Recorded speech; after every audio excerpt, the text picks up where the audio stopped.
예, 안녕하십니까. 이 말씀을 나누면서 이렇게 참 떨리고 긴장되기는 처음입니다. 예. 우리가 이제 어, 갈라디아서를 이제 조금 뭐 제가 갈라디아서를 특별히 더 알아서 나누는 것도 아니고 그냥 지난번 형제들 몇 명 모여서 얘기 나누는데 그냥 사경을 하자. 사경이라는 게 뭐 특별하다고 생각하지는 않고 그냥 우리가 말씀을 쭉 한번 다시 한번 보자. 이제 그런 의미였습니다. 그냥 그래서 그냥 열린 마음으로 말씀을 좀 보고 저도 제가 보는 시각이고 또 형제자매님들이 또 보는 시각이 있을 걸로 생각이 됩니다. 그래서 같이 어, 어, 나눴으면 좋겠고요. 또 형제자매님들 또 의견 있으시면 또 얘기를 해주시면 좋을 것 같아요. 그냥 그 제가 1장에서부터 그냥 쭉 보면서 같이 한 절 한 절 이렇게 살펴보려고 합니다. 네. 그 갈라디아서 1장부터 한번 같이 보도록 하겠습니다. 그냥 제가 좀 나누는 게 어설프고 뭐 제가 성경을 뭐 유난히 더 많이 아는 것도 아니고 저보다 성경을 더 많이 아시는 분들이 많이 있는데 그냥 겸손한 마음으로 나누도록 하겠습니다. 이제 1절부터 2절 먼저 읽어보겠습니다. 사람에게서 난 것도 아니요 사람으로 말미암은 것도 아니요 오직 예수 그리스도와 및 죽은 자 가운데서 그리스도를 살리신 하나님 아버지로 말미암아 사도된 바울은 함께 있는 모든 형제로 더불어 갈라디아 여러 교회들에게 우리 하나님 아버지와 주 예수 그리스도로 조차 은혜와 평강이 있기를 원하노라. 제목을 인사라고 달았습니다. 1절 말씀에 보면 그 사람들에게서 난 것도 아니요 사람으로 난 것도 아니요 영어로 보면은 not of man, by man, but by Jesus Christ and God 이렇게 되어 있습니다. 사도는 그리스도와 하나님께 하나님께서 사도를 세우시는 것입니다. 그 바울은 자신의 사도됨이 인간에 의해서 만들어진 것이 아님을 말하고 있습니다. 이것이 인간의 조직과 교회가 다른 것입니다. 우리가 처해 있는 사회, 특히 우리가 속해 있는 민주주의는 사람이 기본입니다. 우리 of the people, by the people, for the people이라는 유명한 말을 알고 있죠. 그런데 이 말씀과 성경은 너무나 다릅니다. 하지만 하나님의 백성은 사람에 의해서가 아닌 하나님 그리고 그리스도가 중심이십니다. 죽은 자 가운데서 그리스도를 살리신 하나님, 이 부분을 보면 하나님은 죽음을 이기신 분이십니다. 하나님은 죽음을 초월하신 분이십니다. 세상의 어떤 능력으로도 죽음을 이길 수는 없습니다. 바울의 사도됨은 그 하나님의 그 능력에 하나님에 근거하고 있습니다. Not of man을 다시 한번 보면 그 바울은 하나님 그리스도의 사도이지 사람의 사도가 아니라고 말하고 있습니다. 그는 사람을 두려워하지 않고 오직 하나님만을 두려워하며 자신의 의견을 펼치려 하고 있습니다. 갈라디아서의 뒤에 부분 이어서 나오는 부분이 사람들 특히 그 외식하거나 율법에 속해 있던 사람들에 대한 그 분별과 판단이 있기 때문에 자신이 하나님의 사도이지 그리스도의 사도이지 사람의 사도가 아님을 더 얘기를 하고 있는 것 같습니다.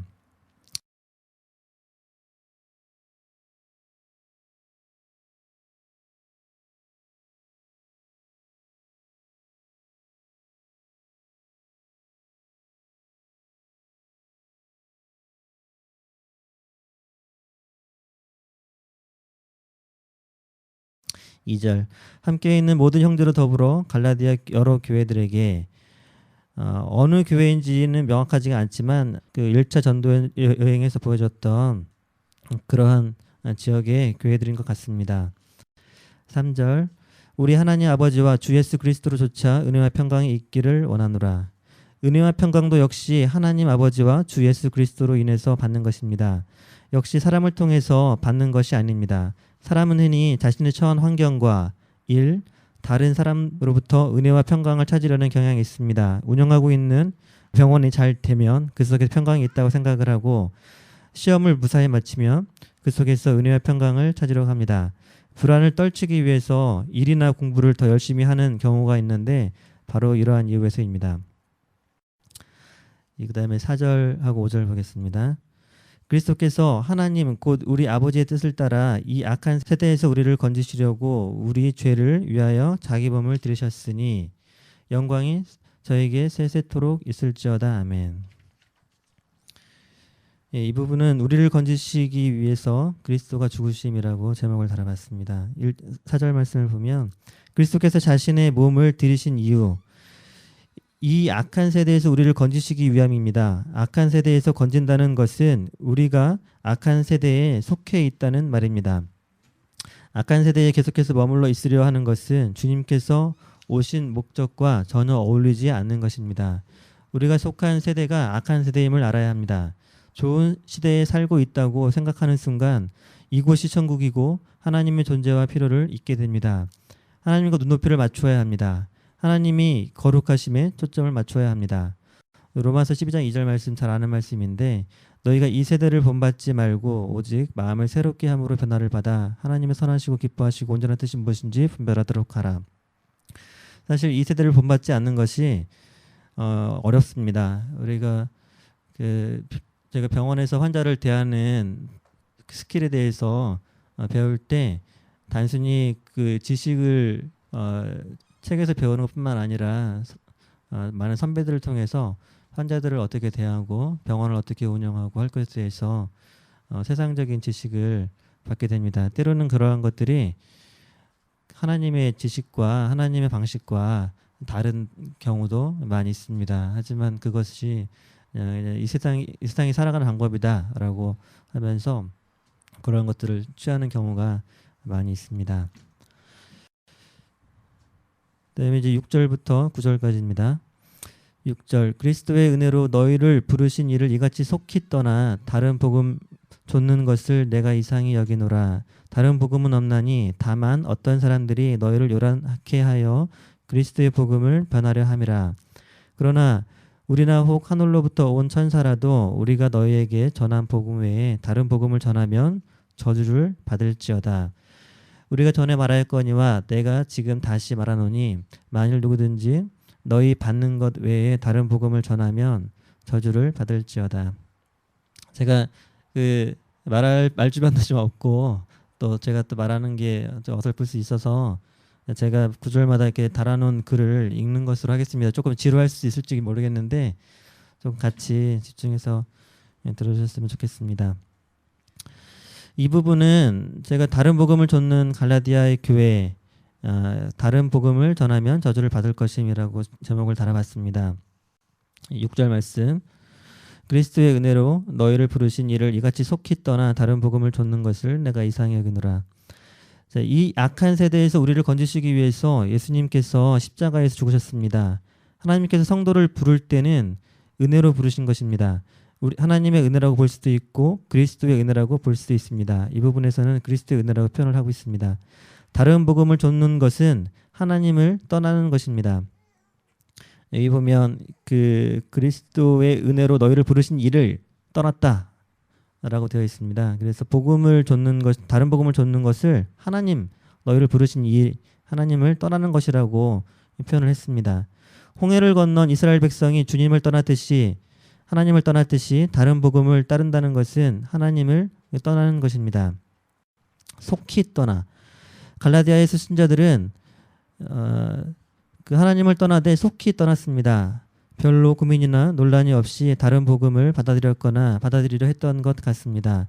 이는 갈라디아 성도들이 복음을 명확하게 알지 못했거나 분별케 하는 성령에 민감하지 못했거나 다른 복음이 너무 그럴듯했던 것 같습니다. 우리의 상태가 복음으로 바로 서 있지 못하고 죄에 빠져 있고 성령의 음성에 민감하지 못할 때는 미혹되기 쉽습니다. 늘 깨어있지 못한다면 주님의 때에 슬피 울 것입니다. 또한 다른 복음은 인간적으로 생각하고 볼 때 매우 그럴듯하게 보일 수 있습니다. 보암직도 하고 먹음직도 할 수 있습니다. 세상의 기준과 인간적인 생각을 통해서 볼 때는 당연하게 보일 수도 있습니다. 눈에 보이는 것을 좇지 않고 눈에 보이지 않는 주님을 순종하는 것이 필요합니다. 때론 어리석어 보이기도 하고 덜 분명해 보이는 것일 수도 있습니다. 그 다음에 여기 떠나라는 단어가 있는데 떠난다는 것은 올바른 상태에 있었으나 그 길에서 벗어나는 것을 말합니다. 갈라디아 사람들은 원래 올바른 길에 있었던 자들이었습니다. 그런데 그 자리에서 떠나서 다른 복음으로 갔습니다. 7절 다른 복음은 없나니 다만 어떤 사람들이 너희를 요란케 하여 그리스도의 복음을 변하려 함이라. 다른 복음은 없다. 바울이 전한 복음 외에 다른 복음은 없습니다. 어떤 사람은 바울이 전한 복음은 틀렸고 자신의 복음은 맞다고 전했거나 바울이 전한 복음도 맞지만 거짓 교사가 전한 다른 복음도 맞지 않느냐라고 말했던 것 같습니다. 하지만 바울은 그렇지 않다고 말했습니다. 자신이 전한 복음만이 진짜 복음이라고 말했습니다. 어찌 보면 오만한 자의 모습입니다. 겸손하지 못한 자의 모습입니다. 물리적으로 볼 때 바울은 예수님께 직접적인 가르침을 받지도 못한 자입니다. 진짜 사도인지 의심을 품는 자도 있었습니다.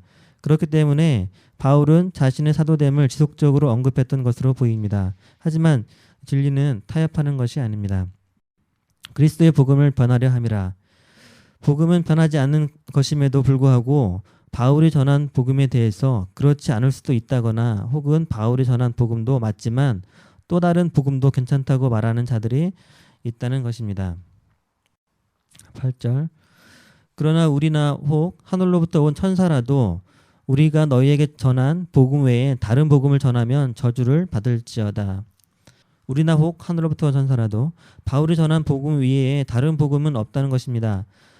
바울은 복음을 전하기 위해서 여러 모양이 될 수도 있고 또 서로 받으라고 말했고 나보다 남을 낮게 여기라고 말했지만 바울이 전한 복음에 대해서는 전혀 양보함과 타협함이 없습니다. 바울은 자신이 전한 복음에 대해서 다른 사람이 아닌 자신이 다르게 말할지라도 안 된다고 말했습니다. 누군가 복음을 전했고 그 전한 사람이 그 당사자가 다시 다른 말로 조금 바꾼다면 그것은 별것이 아닌 것처럼 보일 수 있을 것입니다. 하지만 그것은 그 사람으로 말미암은 복음인 경우에 한해서 그렇습니다.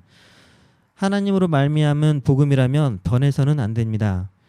바울은 자신이 전한 복음이 하나님께로부터 말미암은 복음이기 때문에 전혀 양보할 수 없었던 것입니다. 심지어 하늘로부터 온 천사라도 안 된다고 말하고 있습니다. 천사는 일반적으로 하나님의 말씀을 전하는 경우가 많았습니다. 그런데도 안 된다는 것입니다. 지휘 고와 인간 천사를 막론하고 어느 누가 전할지라도 심지어 바울 자신이 전할지라도 다른 복음은 바울이 전한 복음 이외에 다른 복음을 전하는 것은 안 되는 것입니다. 저주를 받을지어다. 다른 복음을 없다고 말할 뿐만 아니라 그 전하는 자들은 저주를 받을 것이라고 말하고 있습니다. 저주의 내용이 어떠한 것인지는 명확하지 않습니다. 하지만 주님의 은혜에서 멀어지는 것은 분명합니다. 저주의 내용이 궁금할 수도 있을 것입니다. 하지만 저주가 어떠한 것인지를 집중하기보다는 저주를 받지 않으려 하는 태도가 중요합니다. 다른 복음이 무엇인지 그것을 돌이켜 다시 돌아오는 것이 무엇인지 알고자 해야 하는 것이 훨씬 중요합니다. 9절 말씀.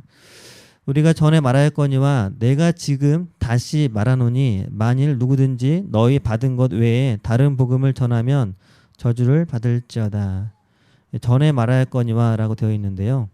8절에서 저주를 지금 9절 보고 있습니다. 8절에 저주를 말한 부분을 언급한 것일 수도 있지만 아마도 이전에 다른 복음을 전하면 저주를 받을 것이라고 이미 경고를 했던 것 같습니다. 바울이 복음을 전했을 때 그때 말했을 가능성이 많이 있습니다. 바울이 경고를 했음에도 갈라디아의 교인들은 다른 복음을 받아들여 속히 떠났습니다. 다른 복음을 전하는 것에 대해서 다시 한번 강경한 태도를 보인 말씀이라고 생각이 됩니다. 우리 10절 말씀은 제가 하나님을 기쁘시게 하는 것이 그리스도의 종이다라는 제목을 달아봤습니다. 이제 내가 사람들에게 좋게 하랴 하나님께 좋게 하랴 사람들에게 기쁨을 구하랴 내가 지금까지 사람의 기쁨을 구하는 것이었다면 그리스도의 종이 아니니라. 바울은 그리스도의 종입니다. 사람의 종이 아닙니다. 따라서 당연히 그리스도께 순종하고 그 분부한 바를 하는 것이 맞습니다. 하나님을 좋게 하랴 사람들에게 기쁨을 구하랴. 바울은 그리스도의 종으로 하나님을 기쁘게 해야 합니다. 다른 복음에 대해서 대충 받고 넘기거나 그럴 수 있다고 말한다면 그것은 사람을 기쁘게 하기 위함입니다. 다른 복음에 대해서 말하는 것은 교회에 분란을 일으킬 수도 있습니다. 갈라지게 할 수도 있습니다. 하지만 바울은 그러한 것이 두렵지 않았습니다. 그는 그리스도의 종이었기 때문에 하나님을 기쁘시게 하는 것이 최우선이었기 때문입니다. 종은 주인을 기쁘게 하는 삶을 살아야 합니다. 때론 사람을 기쁘게 하는 것이 그리스도를 기쁘게 하는 경우도 있습니다. 하지만 복음을 훼손하면서까지 해서는 안 됩니다. 그것은 우리의 신분을 잊고 행동하는 것일 뿐입니다. 바울은 하나님을 기쁘게 하기 위한 삶을 살기 위해서 사람들로부터 수많은 고난을 받았습니다. 바울이 주로 유대인들로부터 고난을 받았습니다. 그리스도가 하나님의 아들이라고 그가 율법을 폐했다고 말했기 때문에 죽을 고난을 여러 번 맞았습니다. 이 갈라디아서에서 다른 복음에 대해서 경고를 하면서도 아마 많은 사람들로부터 손가락질을 받았을 것입니다. 오만한 자라는 소리를 수없이 들었을 것입니다. 자신의 사도됨이 하나님께 근거하였다고 계속적으로 말하는 이유가 바로 여기에 있을 것입니다. 12절부터 12절 말씀입니다. 형제들아 내가 너희에게 알게 하노니 내가 전한 복음이 사람의 뜻을 따라 된 것이 아니라 이는 내가 사람에게서 받은 것도 아니요 배운 것도 아니요 오직 예수 그리스도의 계시로 말미암은 것이라. 바울이 전한 복음은 그리스도의 계시로 말미암은 것이다 라는 제목을 달아봤습니다. 바울이 자신이 전한 복음을 그렇게까지 주장한 이유는 바로 그것이 예수 그리스도의 계시로 말미암은 것이기 때문입니다. 바울이 전하긴 했지만 그것은 바울이 생각해서 만들어낸 것이 아닙니다. 오직 주님께로 받은 내용입니다. 바울이 전한 복음은 사람들에게서 전해 듣거나 스승으로부터 가르침을 받은 것이 아닙니다. 계시라는 것은 깨우쳐 보여주신 것을 말합니다. 사람의 지혜로서는 알 수 없는 진리를 하나님이 가르쳐 알게 하셨기 때문에 계시라는 표현을 쓰신 것입니다. 받은 것도 아니요 배운 것도 아니요. 이를 증명하기 위해서 아래 바울의 간증이 이제 우리 다음에 이어지는 바울의 간증이 이어집니다.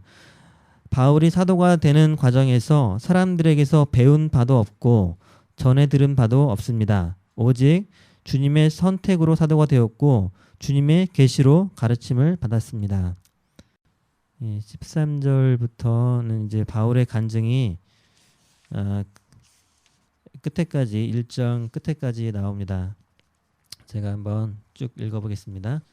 자, 내가 이전에 유대교에 있을 때에 행한 일을 너희가 들었거니와 하나님의 교회를 심히 핍박하여 잔해하고 내가 내 동족 중 여러 영겁자보다 유대교를 지나치게 믿어 내 조상의 유전에 대하여 더욱 열심히 있었으나 그러나 내 어머니 태로부터 나를 특정하시고 은혜로 나를 부르신 이가 그 아들을 이방에 전하기 위하여 그를 내 속에 나타내시기를 기뻐하실 때에 내가 곧 헤롯과 의논하지 아니하고 또 나보다 먼저 사도된 자들을 만나려고 예루살렘으로 가지 아니하고 오직 아라비아로 갔다가 다시 다메섹으로 돌아갔노라.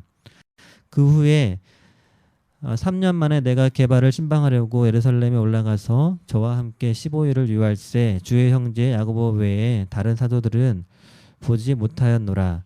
보라 내가 너희에게 쓰는 것이 하나님 앞에서 거짓말이 아니로라.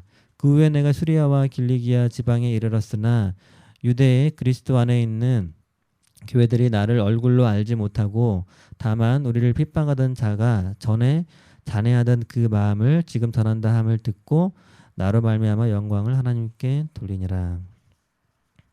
네. 이 부분인데요. 그 13절 말씀부터 또 한번 살펴보겠습니다. 내가 이전에 유대교에 있을 때 행한 일을 너희가 들었거니와 하나님의 교회를 심히 핍박하여 잔해하고 잔해하고는 없애버리려고 하고라는 뜻이랍니다. 하나님의 교회는 하나님의 교회입니다. 바울은 유대교회에 있던 자로 하나님을 사랑한다고 하면서 하나님의 교회를 핍박했었습니다. 사도행전에서 교회를 핍박하는 사울에게 예수를 핍박한다고 말하였습니다. 교회는 하나님의 교회이며 바로 예수 그리스도입니다. 사도행전 9장 4절 5절인데요. 땅에 엎드러져 들음에 소리 있어 가라사대 사울아 사울아 내가 어찌하여 나를 핍박하느냐 하시거늘 대답하되 주여 느시오니이까 가라사대 나는 내가 핍박하는 예수라. 바울은 교회를 핍박하였지만 예수님은 사울이 자기 자신 예수를 핍박하였다고 얘기를 하였습니다. 교회는 바로 예수 그리스도의 몸입니다. 14절 내가 내 동족 중 여러 영겁자보다 유대교를 지나치게 믿어 내 조상의 유전에 대하여 더욱 열심히 있었으나 영갑자는 같은 또래의 사람들이라는 것입니다. 바울은 유난히 유대교를 지나치게 믿었습니다. 가말리엘의 문화에서 배웠고 비슷한 나이에 있는 사람들 중에서 유난히 특출한 열심을 보였습니다. 그의 열심은 조상의 유전을 열심히 지키는 것으로 나타났습니다. 유전은 생활 속에서 발생하는 문제들을 해결하는 관습법과 같은 것으로 생각이 됩니다. 기본적인 성경의 율법을 지키는 것은 기본이요. 그것의 하위법에 해당하는 세세한 조항들도 열심히 지키려 했습니다.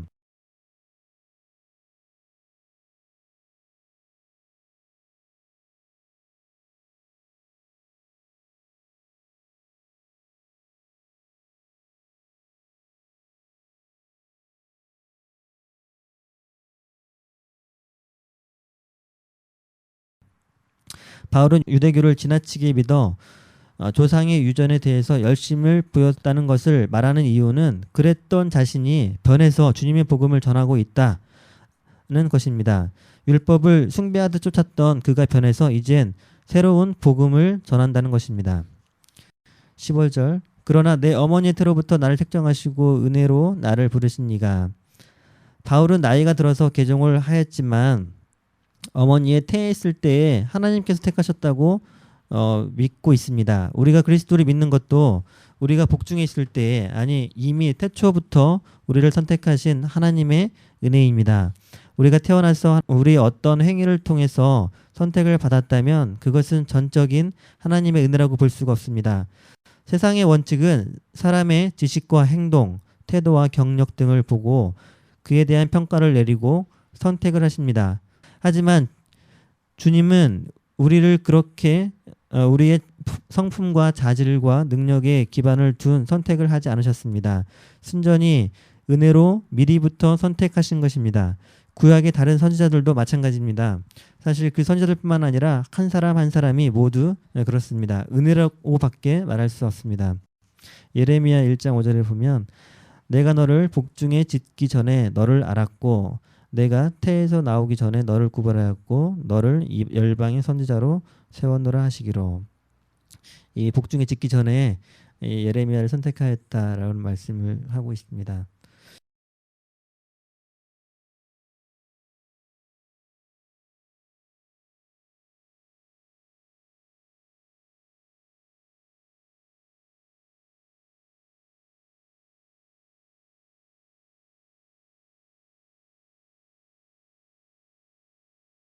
(16절) 말씀 그 아들을 이방에 전하기 위하여 그를 내 속에 나타내기를 기뻐하실 때에 내가 혈육과 의논하지 아니하고. 바울은 부르심을 받을 때부터 선택의 이유를 알고 있었습니다. 바로 이방의 복음을 전하는 것이었습니다. 선택받은 우리의 사명은 무엇일까요? 그를 내 속에 나타내시기를. 바울이 부르심을 받을 때 그를 즉 예수 그리스도를 속에 보여주셨다고 고백하고 있습니다. 이는 또한 바울이 성령 충만함을 보여주는 부분이기도 합니다. 주님께서는 우리를 인도하실 때 우리 속에 그를 나타내 주십니다. 주님께서 말씀을 신비에 새겨주시고 양심을 깨끗하게 하십니다. 이것이 신앙의 기본이고 근본입니다. 17절 또 나보다 먼저 사도된 자들을 만나려고 예루살렘으로 가지 아니하고 오직 아라비아로 갔다가 다시 다메섹으로 돌아갔노라.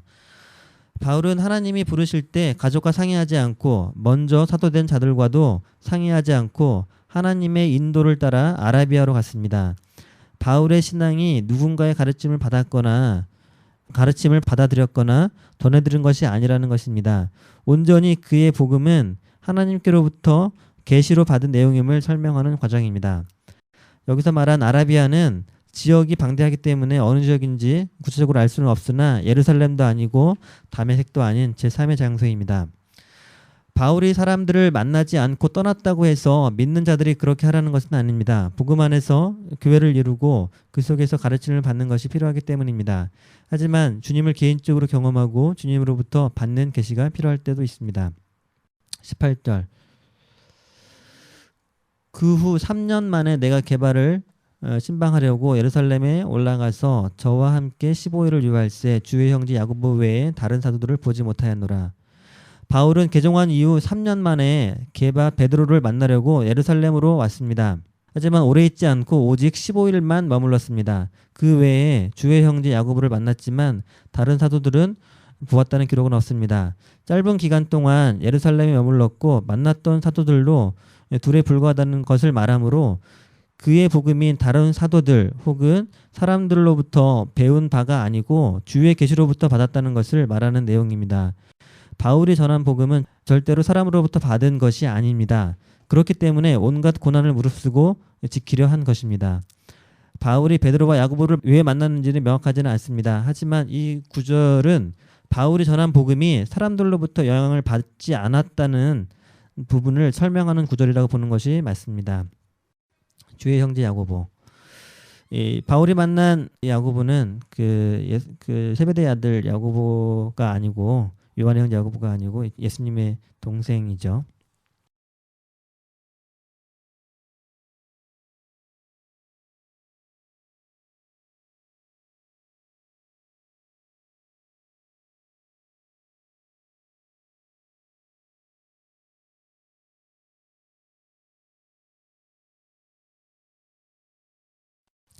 이 20절. 보라 내가 너희에게 쓰는 것은 하나님 앞에서 거짓말이 아니로라. 뜬금없이 자신이 한 말이 거짓말이 아니라고 말하고 있습니다. 바울은 사람들이 자신의 말 중에서 무엇을 거짓말로 생각할 수도 있다고 생각한 것일까요? 하나님이 부르실 때 사람과 거의 논의하지 않았다는 사실을 말하는 것일까요? 사람들은 바울이 사람에 의해서 가르쳐졌고 세워지고 선택되어진 사람 혹은 사도라고 생각했을 수도 있을 것 같습니다. 하지만 바울은 자신의 사도됨이 온전히 하나님과만 관련되어 있음을 강변하고 있습니다. 21절. 그 후에 내가 수리아와 길리기아 지방에 이르렀으나 유대의 그리스도 안에 있는 교회들이 나를 얼굴로 알지 못하고, 유대의 그리스도 안에 있는 교회들이라고 되어 있는데요. 그 바울은 그 베드로와 야고보를 만난 이후 수리아와 길리기아 지방에 갔습니다. 예루살렘에는 며칠밖에 묵지 않았고 소수의 사람만 만났기 때문에 유대 지방의 교회들은 바울의 얼굴을 아는 사람이 별로 없었습니다. 바울이 예루살렘에 얼마 머물지 않고 소수의 사람만을 만났다는 것을 부연 설명하는 구절로 생각이 됩니다. 23절. 다만 우리를 핍박하던 자가 전에 잔해하던 그 믿음을 지금 전한다 함을 듣고 나로 말미암아 영광을 하나님께 돌리니라. 예. 우리가 이제 1장을 쭉 살펴봤는데요. 그 1장을 보면서 정리한 부분입니다. 바울은 자신의 사도됨을 오로지 하나님으로 말미암았다고 강변하고 있습니다. 사실 사역자를 세울 때 교회의 인정을 받은 자를 교회가 세우는 것이 아주 일반적이고 성경적인 내용입니다. 바울은 그 디모데나 디도를 세워서 지도자로 만들었습니다. 그런데 바울은 자신의 사도됨이 오로지 하나님으로부터 말미암았음을 왜 이렇게 강조를 했을까요? 첫째는 사도됨은 특별한 것을 알 수 있습니다. 다른 직분과 달리 사도는 오직 하나님으로부터 말미암은 것임을 말하는 것일 수 있습니다. 둘째는 이후에 이야기할 자신의 복음에 대해서 변론하기 위해서 자신이 부여받은 권위를 강조하기 위해서 자신의 위치를 얘기한 것입니다. 원래 사도는 사도들과 함께 다니며 예수님으로부터 가르침을 받은 자 중에 예수의 부활하심을 증거할 사람 중에 선택되었습니다. 이 사도행전 1장에 있는 부분인데 1장 21절에 이러므로 요한의 침례로부터 요한의 세례로부터 우리 가운데서 올리어 가신 날까지 주 예수께서 우리 가운데 출입하실 때에 항상 우리와 함께 다니던 사람 중에 하나를 세워 우리로 더불어 예수의 부활하심을 증거하실 사람이 되게 하여야 하리라 하거늘. 사도를 세웠을 때 그런 원칙에서 세웠죠. 예, 여기까지 이제 1장을 살펴봤습니다.